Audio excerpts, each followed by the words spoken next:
what's up, guys? I got an interview that I'm going to play for you guys. The interview is only about a minute and a half, and after the interview is done, I'm going to come back and I'm going to give you my take. But trigger warning, if you love this country and you follow politics,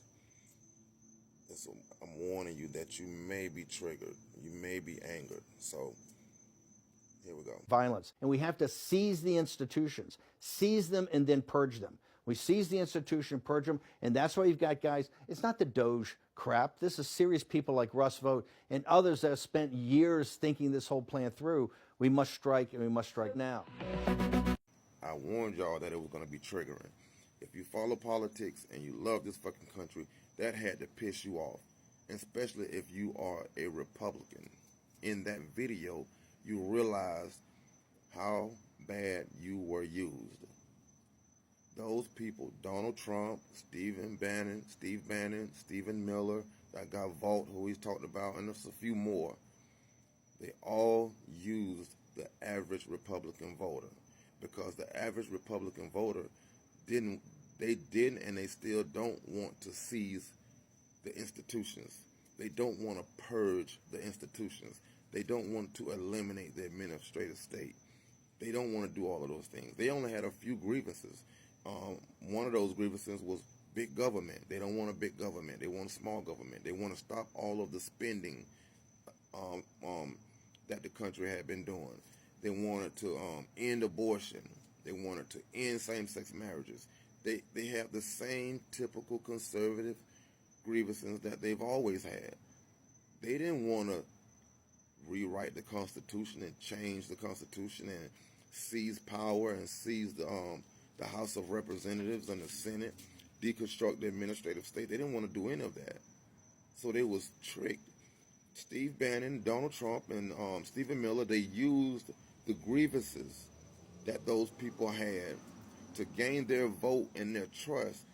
And then once they got into power, they said, fuck your grievances. That's not what we want. We want to seize this government. We want to seize this country and make Donald Trump basically a dictator, because Steve Bannon is talking about Donald Trump running for a third term, even though he know that it's constitutionally impossible for him to even run.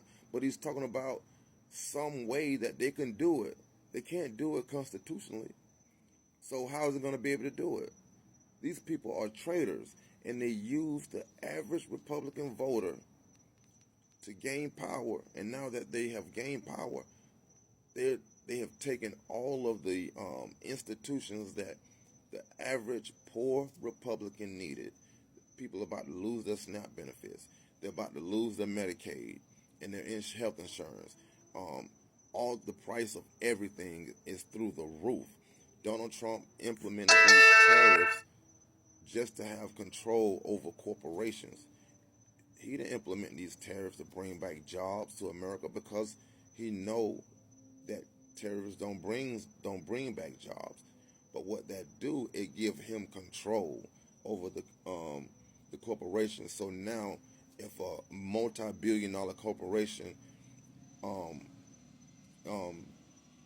have tariffs on them, what's going to happen now? He get to sit down and talk to the CEO or the owner, and that way he can give that company a carve out for a little money under the table. So Donald Trump is corrupt as he can be. That's why you hear him saying he's not going to get into heaven. Donald Trump know he's not going to heaven. That motherfucker going to buzz hell wide open, and he know it, because he cannot stop what the evil doing. This man is corrupt. He raped little girls. He slept with little girls. He raped women. This man has done everything he wanted to do. Regardless, he don't give a fuck about no punishment, no retro. He don't give a fuck about nothing. Whatever he wanted to do all his entire life, he did it. He did it, and he got away with it. And now he's running our country. Donald Trump, man, and it break my heart to say it, man. This shit when I seen that shit, it made me want to cry. Like it literally did. And and I'm a black man. I don't have the connections to this country and the institutions of this country like the average white person do. And it's not because I don't want it, it's because they don't make black people feel welcome to those institutions, that type of patriotism. You know what I'm saying? Like, they don't make us feel like it's okay for us to be that patriotic. You know what I'm saying? But, you know, I'm still an American. My blood is still tied to this soil. My grandparents, my father served in the military. My grandfather served in the military. His father served in the military. On both sides, my uncles and stuff served and fought in different wars. So my blood is tied to this soil just like any other white person. But I don't share that same patriotism like they do. Not because I don't want to. It's because I'm not. I don't feel welcome to that. You know, it's almost like another level. But still, when I saw Donald Trump like destroy a complete wing of the White House in a couple of days with no regard to how anybody felt, like, even if you're a MAGA man, even if you're the biggest Republican, that had to make you feel some type of way. Like, okay, I don't think he had the power to do that, but even if he had the power to do that, that's not how you do it, man. That shit should have went through some type of public review. He should have came to the country, to the people, at least went to MAGA and be like, what y'all think? Like, should we do this? Like, this man didn't give a fuck. And then they come out and they lie. Like, Donald Trump lied about that. They asked him, okay, where's this new ballroom going? And he told them, and he promised them that it wasn't going to even touch the existing building. And he knew it was. Like how did that shit make even MAGA people feel?